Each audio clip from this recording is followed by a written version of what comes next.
이제 잠시 기도하고 예배드리도록 하겠습니다. 하나님 아버지 감사합니다.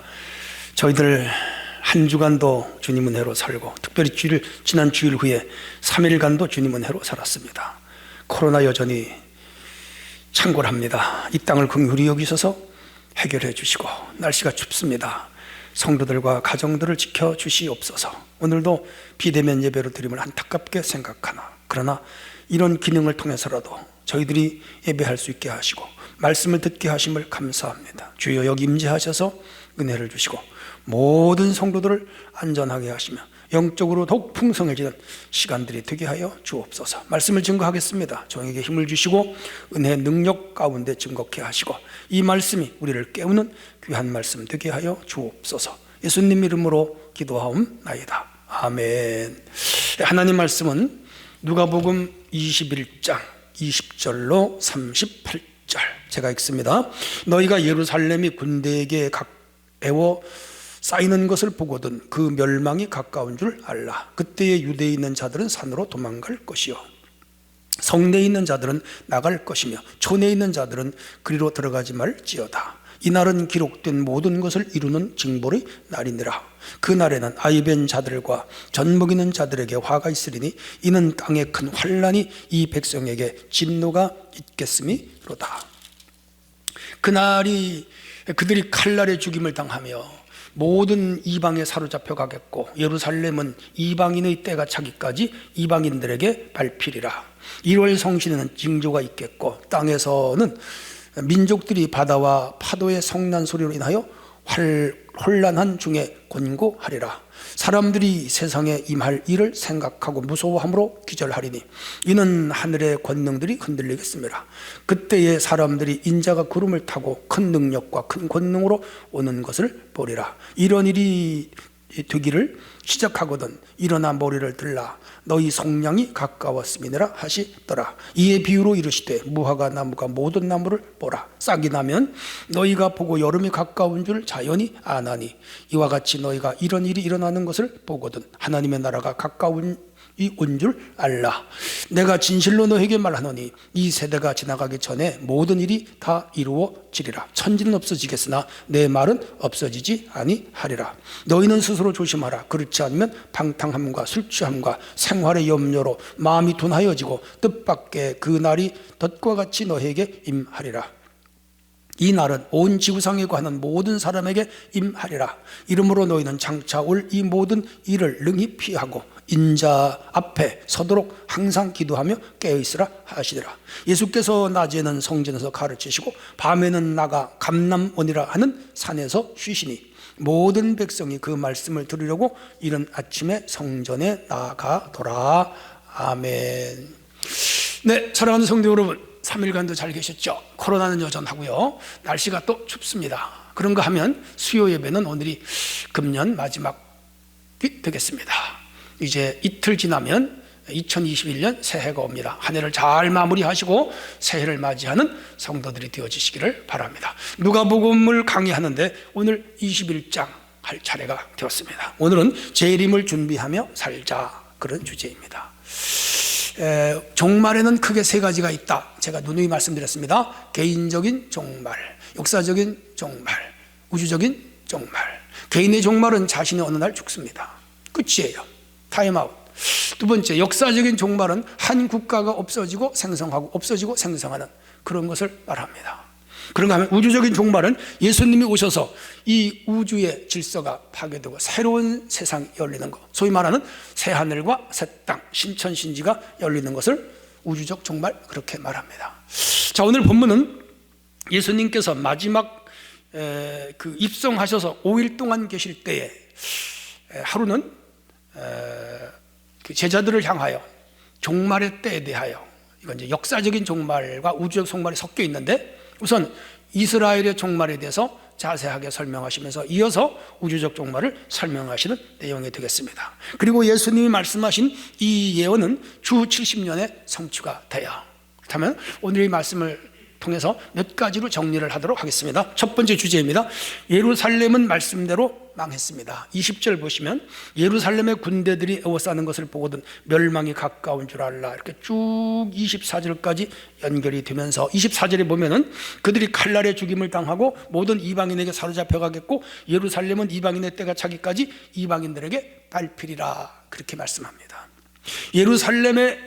예루살렘이 군대에 에워싸는 것을 보거든 멸망이 가까웠다. 이 말씀은 예수님이 33세 되시던 해에 대략 한 30세쯤 될 때 하신 말씀이에요. 그런데 그로부터 40년 후인 주 70년에 이 말씀이 그대로 이루어집니다.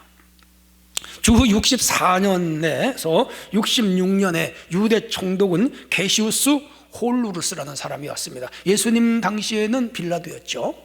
그러니까 40년 후니까 여러 명의 총독이 바뀌었죠. 이 게시우스 홀루루스는 이전 악한 자예요. 예루살렘 성전에서 헌금 금고를 탈취해 갔어요. 그리고 예루살렘에 로마군들이 들어올 때 시내 백성들을 동원해서 로마 군들을 열렬하게 환영하게 했습니다. 그러니까 로마 군들이 오늘로 말하면 카퍼레이드를 벌이는데 연변에서 막수를 치게 한 거죠. 이에 격분한 유대인들은 반란군이 일어났습니다. 로마인들 도저히 우리 못 참겠다 해서 어마어마하게 많은 반란군들이 일어납니다. 이렇게 해서 그 총독궁을 쳐들어가니까 총독은 가이사라, 오늘의 하이퍼입니다. 바닷가로 도망을 갑니다. 그런가 하면 성전과 로마 군대 요새인 안토니아 성이라고 있습니다. 이 로마의 아주 탄탄한 성이었는데 안토니아 성을 그 반란군이 점령을 해버립니다. 이로 인해서 예루살렘은 유대 강경파의 손에 들어갔고 도시는 열광의 도가니가 됐습니다. 로마인들이 꼼짝도 못하게 된 거예요. 이렇게 되자 로마의 네로 황제는 새로운 총독을 이 유대 지역을 다스리도록 보냈는데 이 새로운 총독이 유대를 다스리지 못했습니다. 워낙 반란군이 강했기 때문입니다. 그러자 로마의 그 네로는 가장 위대한 장군이었던 베스파시안이라는 장군이 있어요. 이 베스파시안 장군을 이 유대 즉 이스라엘에 급파합니다. 그의 아들이 티투스예요. 자, 67년 이스라엘 땅에 들어와서 3년 만에 이스라엘의 예루살렘을 제외하고 모든 전 영토를 로마가 지배해 버렸습니다. 이제 마지막에 외로운 섬처럼 예루살렘만 남았어요. 포위됐어요. 근데 이 시기에 로마의 황제 네로가 죽었어요. 그리고 베스파시안 이 이스라엘의 군 장군 보낸 장군을 급히 로마로 돌아오게 하고 황제로 추대를 합니다. 그러자 이 베스파시아는 자기의 아들 티투스를 로마의 이스라엘의 장군으로 세워놨습니다. 그 티투스가 이제 3년 만에 주 70년이죠. 예루살렘 성을 완전히 함락을 시켜버립니다. 이때 이스라엘 백성 110만 명이 학살을 당하고 9만 7천 명이 로마로 끌려갑니다. 이 끌려간 젊은 청년 군인이에요. 오늘로 말하면 9만 7천 명은 거기에 가서 로마에 가서 그 자벽과 강제 노동을 당하다가 마지막에는 한 구덩이를 파고 9만 7천 명을 거기서 생매장을 해버리고 맙니다. 비극적으로 이스라엘 역사가 끝나죠. 이렇게 해서 성전이 파괴되고 유대인들이 1500년간 지켜왔던 이 희생제사가 즉 모세를 통하여 왔던 희생제사가 막을 내리게 됩니다. 이렇게 해서 유대는 완전히 망했고요. 멸망했습니다. 예수님의 예언이 40년 후에 이루어진 거죠. 오늘 지금 이 말씀이 그 일을 예고하시는 거예요. 그런데 이때의 베스파시안이 잠시 포위망을 풀었을 때 그 안에 있던 기독교인들은 예루살렘 성을 탈출해서 살아납니다. 왜 그럴까요? 예수님이 하신 말씀을 기억하고 있었거든요. 이런 일이 있으면 너희 도망가라, 너희 도망가라, 그래야 산다는 것들을 그들이 기억했죠. 자, 오늘 본문을 보시면 그때 유대에 있는 자들은 산으로 도망할 것이며 성내에 있는 자들은 나갈 것이며 촌에 있는 자들은 그리로 들어가지 말지어다. 여기 유대에 있는 자들은 오늘로 말하면 참성도입니다. 우리 참성도는 큰 환난 중에도 하나님이 피할 길을 열어주시죠. 산으로 가라, 이 말은 베레아 지방에 있는 페트라라는 산인데 오늘 저 요르단 맨 하단에 있는 옛날 에돔 나라가 다스리던 페트라 성, 성지를 가보신 분들 압니다. 아주 절벽 요새입니다. 자연 요새입니다. 천연 요새입니다. 바위산입니다. 거기 굴을 파고 들어가서 그들은 살아났습니다. 성내에 있는 자들은 소돔 성에 성내에 있는 자들은 여기 성내에 있는 자들은 나오라 그랬죠. 롯과 그의 두 딸은 소돔 성이 망할 때 천사가 이끌어서 나갔잖아요. 살아났어요. 그런데 뒤를 돌아다본 롯의 아내는 소금 기둥이 되죠. 이 큰 환란 때에 그 성에서 빠져나오라. 뭐예요? 피란 가라 그 말입니다. 6.25 전쟁 때도 피란을 간 사람들은 살았는데 자기의 재물이나 집을 지키겠다고 자기 집에 있던 사람, 도시에 있던 사람들은 많이 죽었어요. 촌에 있는 자들은 예루살렘 성으로 들어가지 말라. 이 말은 죄악된 도성에 밀어넣지 말라. 그렇게 해석할 수가 있습니다. 자, 다시 본문을 봅니다. 그 날들은 기록된 모든 것을 이루는 징벌의 날, 여기 징벌의 날입니다. 아래 설명할게요. 그날에는 아이벤 자들과 젖먹이는 자들에게 화가 있다. 이는 땅에 큰 환난과 이 백성에게 진노가 임하겠다. 그들이 칼날에 죽임을 당하며 모든 이방에 사로잡혀 간다. 예루살렘은 이방인의 때가 차기까지 이방인들에게 밟히리라. 하나하나가 이루어집니다. 놀랍지요? 징벌의 날이라는 것은 지금까지 그들이 지은 죄에 대한 하나님의 심판을 말합니다. 그들이 죄를 얼마나 많이 졌어요. 저 구약시대로 말하면 이사야도 순교당했죠. 예레미야가 엄청 고난을 당했죠. 그리고 엘리야가 엄청 핍박을 당했죠. 스가랴 선지자는 죽임을 당했죠. 세례 요한도 순교를 했죠. 예수님 얼마나 그들이 핍박하고 박해하고 십자가에 못 박아 죽였습니까? 어마어마한 죄죠. 민족적인 죄입니다. 국가적인 죄입니다. 남녀노유의 죄입니다. 이 죄는요 반드시 심판을 받을 수밖에 없는 거지요. 해서 주 70년에 이스라엘은 나라를 잃고 디아스포라가 되고 완전히 멸망했습니다. 여러분, 히틀러에게 600만 명이 학살을 당했는데 그 세계 2차 대전 때 지구 인구는 많았어요. 그런데 이때 주 70년경에 이스라엘 백성 110만 명이 학살을 당한 것은 비례적으로 볼 때 히틀러에게 죽은 숫자보다 사실은 더 많은 숫자예요. 그렇게 참혹한 심판을 당하고 말았죠. 우리가 하나님의 진노를 사지 않도록 하는 것은 중요합니다.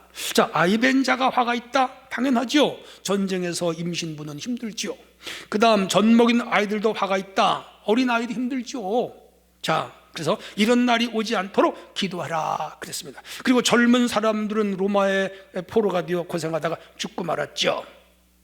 지은 죄에 대한 심판, 우리 기억해야 됩니다. 오늘 우리가 살면서 개인적으로 죄를 지면 하나님의 진노가 임합니다. 가정적으로 죄를 지면 하나님의 심판이 임합니다. 교회적으로 죄를 지면 하나님의 교회에도 하나님의 심판이 임합니다. 국가와 민족이 죄가 가득 차면 하나님의 진노를 받습니다. 심판이 임합니다. 그러므로 오늘 우리는 하나님의 심판을 두려워해야 됩니다. 요즘 현대인들은 하나님의 심판을 두려워하지 않아요. 하나님의 징벌을 무서워하지 않아요. 그러나 깨어있는 성도들은 하나님의 이 심판과 진노를 두려워합니다. 매일매일 성결한 심령, 깨끗한 양심, 거룩한 영으로 하나님과 교통하고 하나님의 축복의 대상이 되어야지 심판의 대상이 되어서는 안 됩니다. 그렇게 살지 않는 우리 성도들이 되어야 될 줄로 믿습니다. 두 번째 주제입니다. 주님은 만민이 복에 오십니다. 25절로 28절 말씀이 되겠습니다. 오늘 본문 25절을 보시면 1월 성신의 징조가 있겠고 땅에서는 민족들이 바다와 파도의 성난 소리를 하여 혼란 중에 권고한 하다. 그렇게 쭉 해서 28절 이런 일이 되기를 시작하거든 일어나 머리를 들라 너희 속량이 가까웠다. 그렇게 말씀을 합니다. 성경은 예언대로 이루어졌어요. 주님께서 오시겠다 약속대로 이루어졌어요. 기묘자여 모사여 전능하신 하나님의 영전하신 아버지의 평강의 왕이라 그분이 어린애기로 오셨어요. 베들레헴 에브라다야 너는 유대 고을 중에 작을지라도 내게서 이스라엘 다스리는 목자가 나오리라. 베들레헴에 탄생한다. 미가 예언했는데 그대로 이루어졌어요. 그리고 예수님은 죽으시고 부활하신다는 거 다 승천하신다는 거 다 이루어졌어요. 성경은 신구약 66권이고요 1189장입니다 그런데 1189장 중에 예수님이 재림하신다라고 하는 기록이 216장의 기록이 됐습니다. 전체적인 비중을 볼 때 예수님 초림 탄생의 기사보다 예수님 재림의 기사가 성경에 더 많습니다.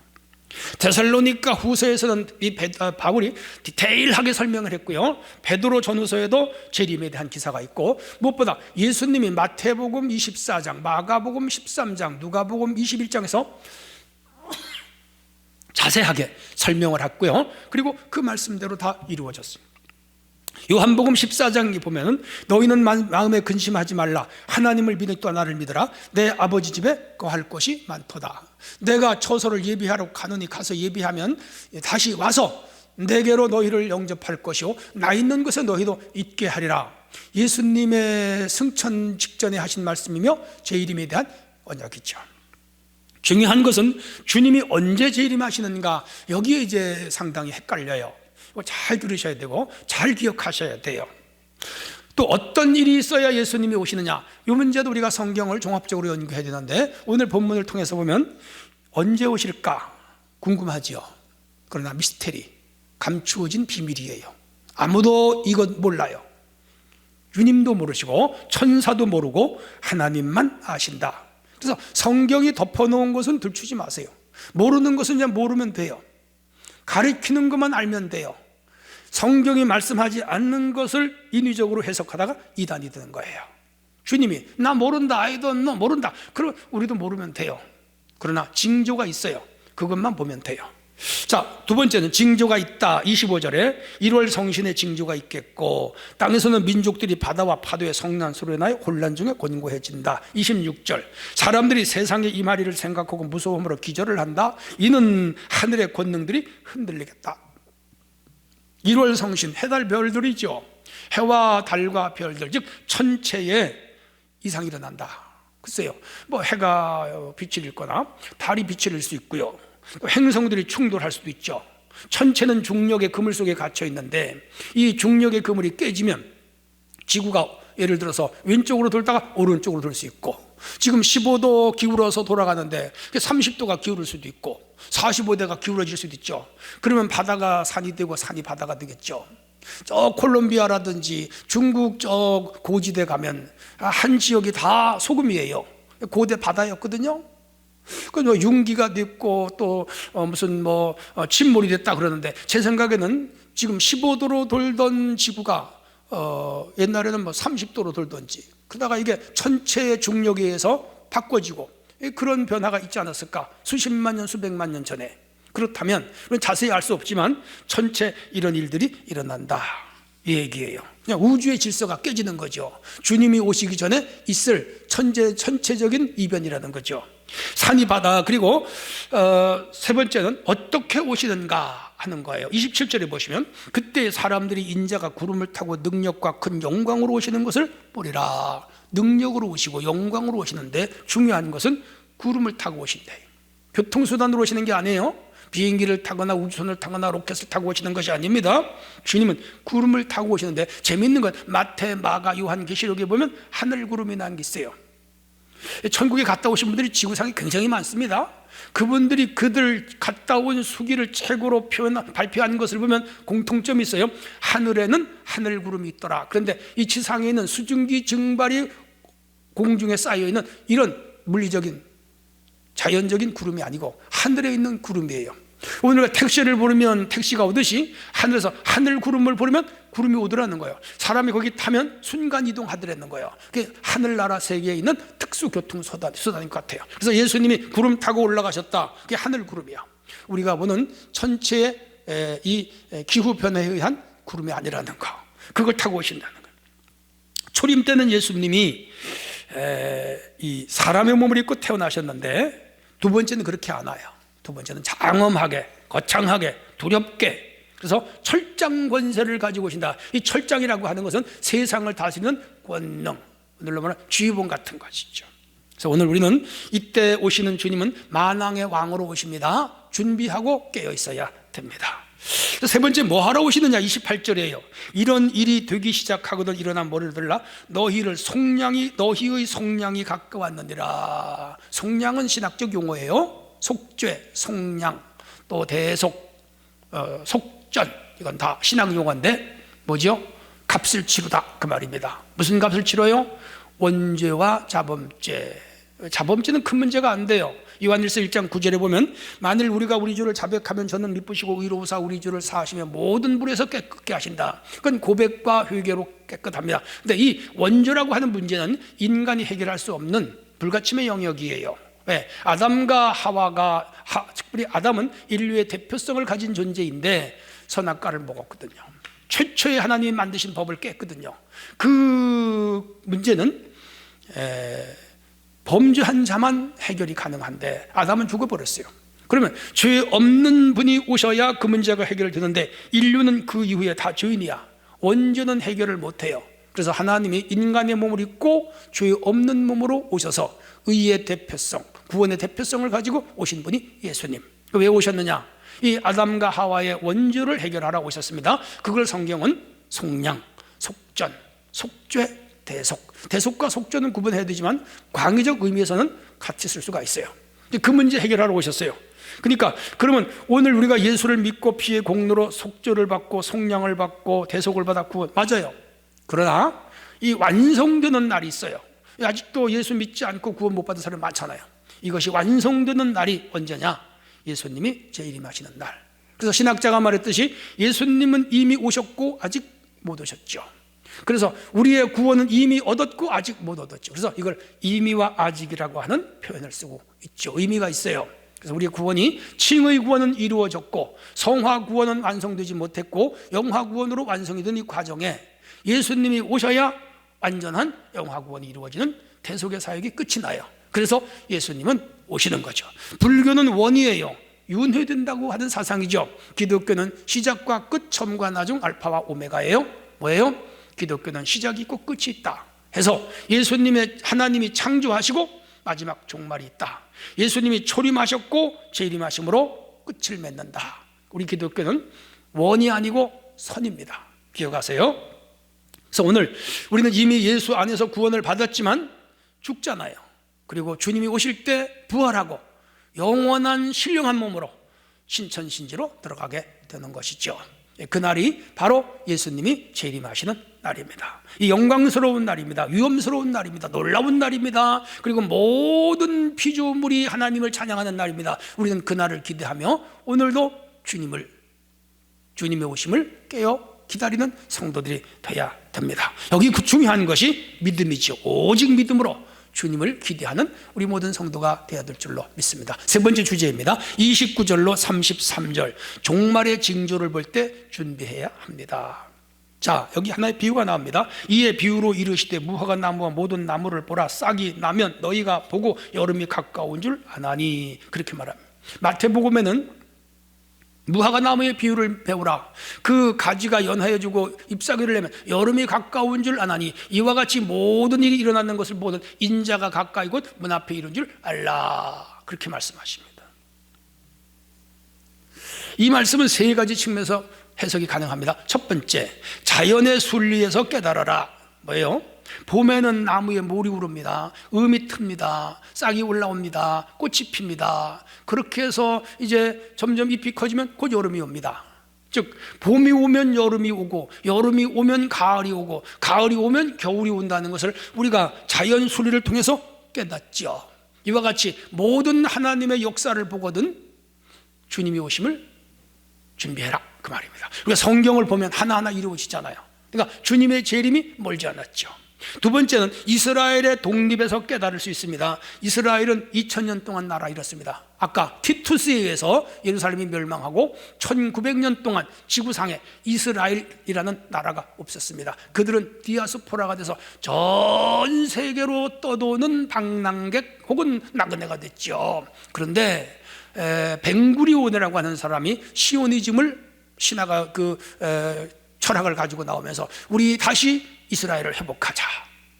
1900년대 이 운동이 일어났습니다. 그리고 그들은 드디어 이스라엘 땅을 사고 중개사들을 통해서 일시에 이스라엘 땅으로 건너가고 촌을 형성하고 그리고 서서히 영역을 확대하여 나라가 형성되고 아랍 사람들하고 상당히 많은 투쟁과 싸움이 있었고 그런 중에 1948년 5월 14일 유엔으로부터 한 독립국가로 선언을 받습니다. 놀라운 일이죠. 무화과 나무는 이스라엘을 상징합니다. 근데 잎이 트고 싹이 났다, 이스라엘이 다시 회복됐다는 것을 암시하고 있기도 하죠.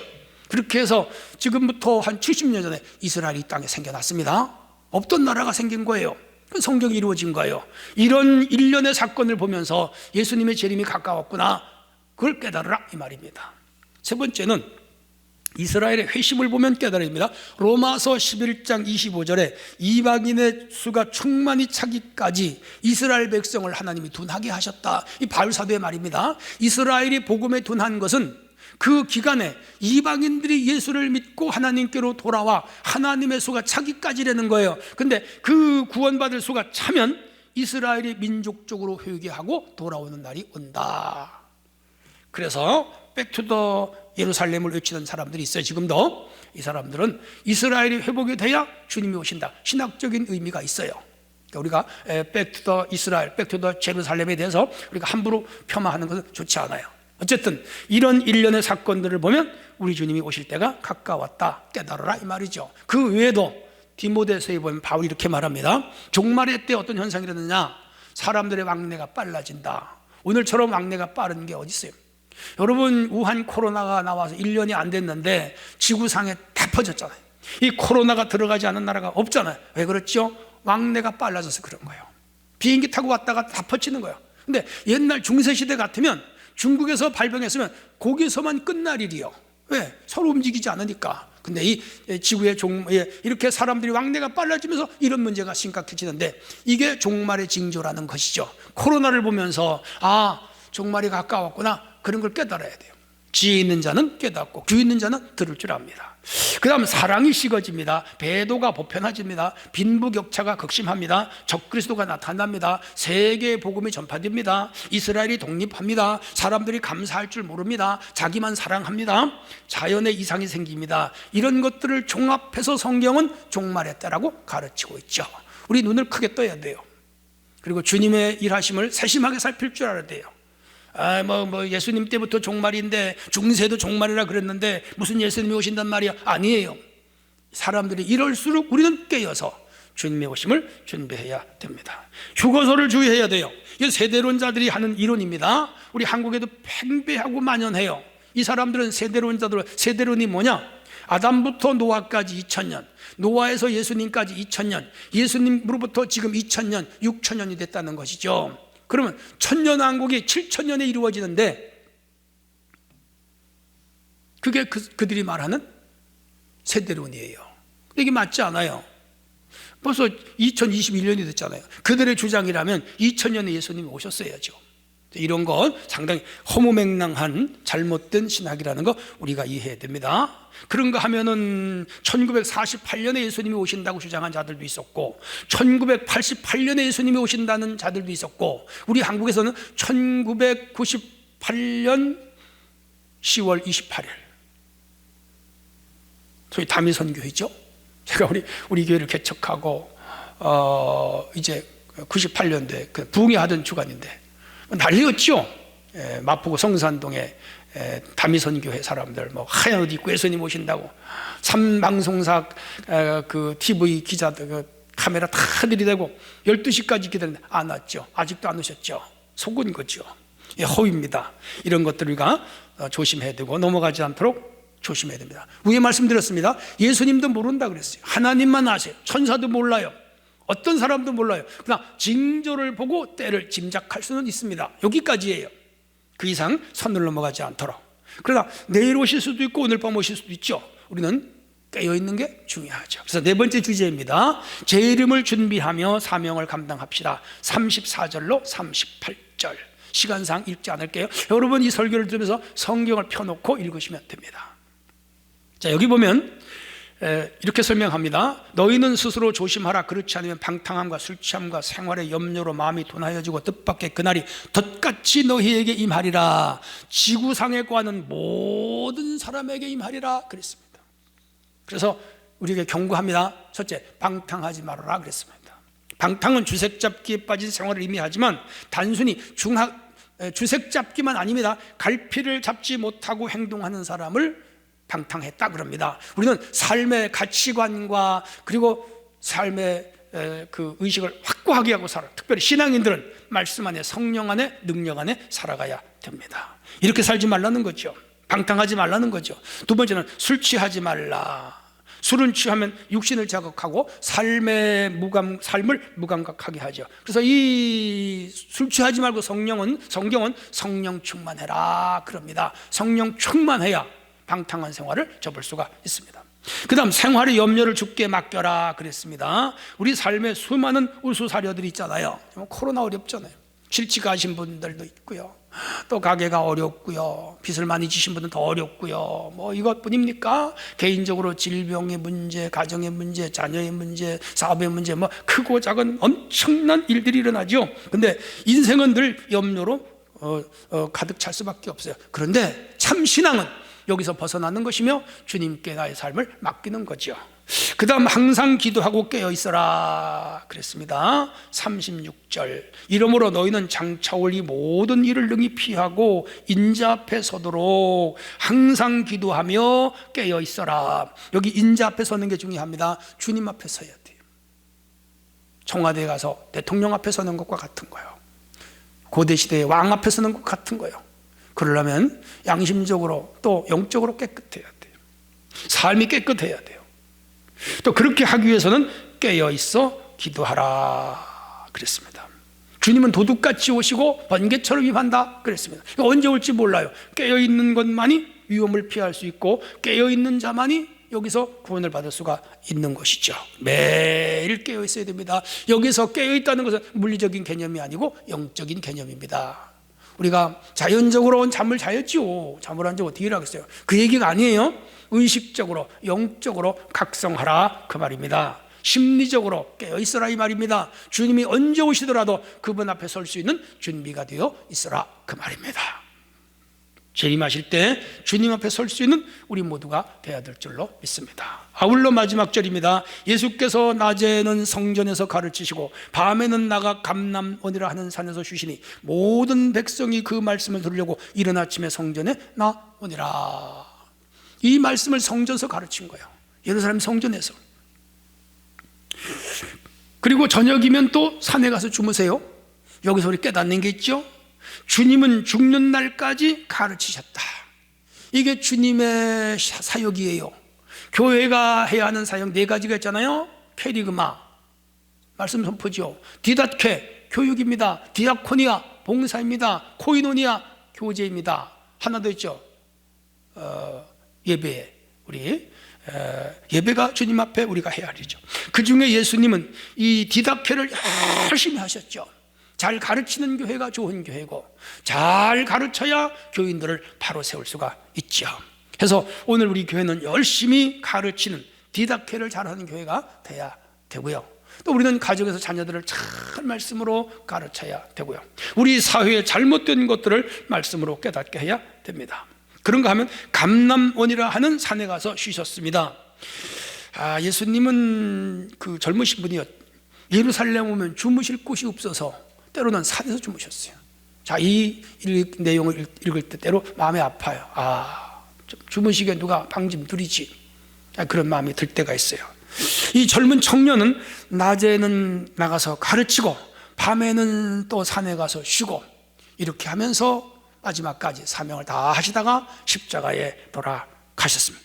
신이 인간이 되고 하나님이 사람이 되어 우리 인간들을 깨우치려고 이렇게 열심히 가르쳤다는 것에 저는 감동을 받아요.